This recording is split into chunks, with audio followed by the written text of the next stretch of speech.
Azure CoV एक शांत समुद्र तटीय शहर था जो दांतेदार चट्टानों और अंतहीन नीली लहरों के बीच बसा था।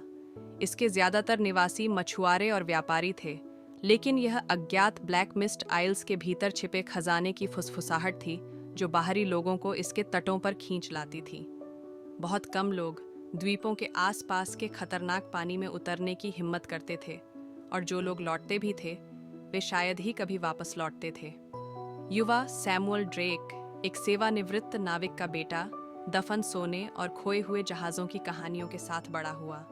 उनके पिता कैप्टन एलियास ड्रैक ने दावा किया कि एक बार उन्होंने डूबे हुए जहाज़ के डेक पर उकेरे गए खजाने के नक्शे को देखा था, लेकिन एलियास कभी वापस नहीं गए। उन्हें एक परिवार की देखभाल करनी थी और उन्होंने समुद्री डकैती और रोमांच की जिंदगी को पीछे छोड़ दिया। एक दिन अपने पिता की अटारी की खोज करते समय सैमुअल को धूल भरी पालों के नीचे छिपी एक बंद संदूक मिली।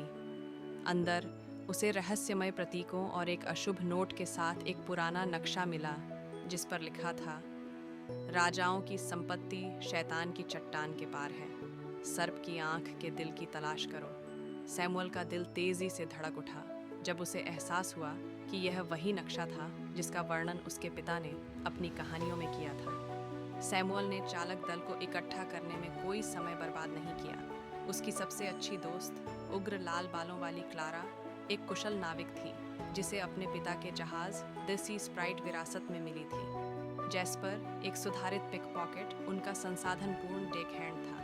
और अंत में बूढ़ा टोबियास, एक बूढ़ा मछुआरा जो किसी से भी बेहतर खतरनाक पानी को जानता था, अभियान में शामिल होने के लिए सहमत हो गया। जैसे ही उन्होंने पाल स्थापित किया, चालक दल को एक के बाद एक खतरों का सामना करना पड़ा। पहली चुनौती शैतान की चट्टान थी, जहां दांतेदार चट्टानें और हिंसक लहरें उनके साहस और कौशल का परीक्षण कर रही थीं। क्लारा की तीक्ष्ण प्रवृत्ति और टोबियास के पतवार पर स्थिर हाथ की बदौलत वे पानी की कब्र से बाल बाल बच गए। उनकी यात्रा उन्हें ब्लैक मिस्ट आइल्स तक ले गई, एक ऐसी जगह जो एक भयानक कोहरे में लिपटी हुई थी, जो रहस्यों की फुसफुसाहट लगती थी। नक्शा उन्हें सर्प की आंख तक ले गया, एक चट्टान के भीतर छिपी एक गुफा जो सांप के खुले मुंह जैसी दिखती थी। अंदर चालक दल ने प्राचीन नक्काशी से चिह्नित सुरंगों की एक जटिल श्रृंखला की खोज की। सैमुअल ने प्रतीकों को समझा, जिससे वे गुफा के दिल में और भी गहराई तक पहुंच गए, लेकिन खजाना असुरक्षित नहीं था। जैसे ही वे सोने से चमकते हुए एक कक्ष के पास पहुंचे, उनका सामना द्वीपों के पौराणिक संरक्षक से हुआ, एक विशाल समुद्री सर्प जिसके तराजू पिघले हुए चांदी की तरह चमक रहे थे। सर्प ने हमला किया और चालक दल को जानवर को मात देने के लिए अपनी बुद्धि और टीम वर्क का उपयोग करना पड़ा। क्लारा ने फ्लेयर्स से उसका ध्यान भटकाया, जबकि सैमुअल और जैस्पर ने एक चट्टान गिराई जिसने सर्प को गुफा के दूसरे हिस्से में बंद कर दिया। आखिरकार वे खजाने तक पहुंच गए, सोने के सिक्कों, रत्नों और लंबे समय से खोई हुई सभ्यताओं की कलाकृतियों से भरी हुई तिजोरियां।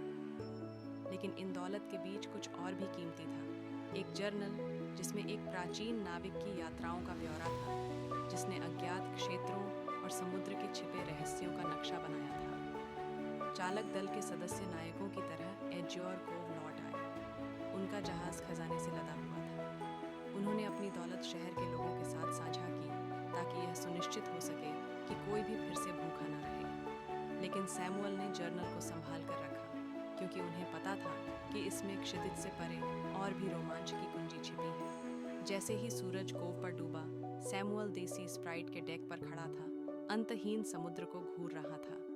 उसे पता था कि यह उसकी यात्रा की शुरुआत भर है। कहीं बाहर और भी रहस्य और खजाने इंतजार कर रहे थे, अगर वह उन्हें खोजने के लिए पर्याप्त साहसी था।